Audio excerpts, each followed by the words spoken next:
बे पांड्या इकडे ये बरं. बोला सरजी. काय घरी तू मले असा तसा म्हणत होता, आता म्हण बे. तू फक्त घरी ये बे, नाही त्या गुबीत तेल टाकन नावाचा पांड्या नाही मी.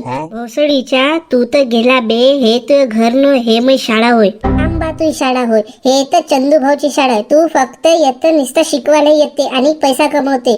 तर का झालं बे, तुझ्यापेक्षा अमीर हाव मी. आंबा अमीर आहे. अगर तू अमीर असता तर आमच्या घरी दर रविवारी हे मटण हेपलायला नाही आला असता.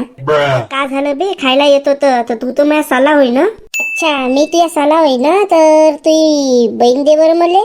उपडाले मै बहीण तुले देऊ. तू करते का बे, निसता कुत्र्यावानी लंग लंग हिंडते.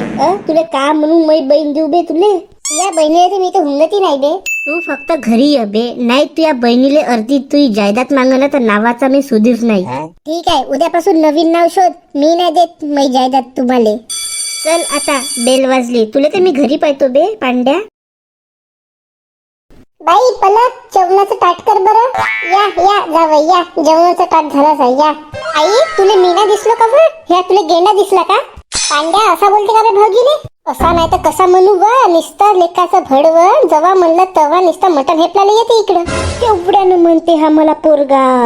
जाऊ द्या ना जी, लहान आहे हा. पहिलं तुम्ही जेवून घ्या. ठीक आहे, चला जेवाले.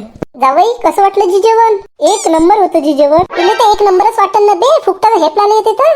बे पांड्या तिकडे चुपचाप जाऊन बस. जाऊ द्या, लहान आहे हे. अजी आता जेवणाचं तर झालं, आता पण झोपाचं कसं? तू खाली झोप, मै बहीण वरत जाऊन झोपते.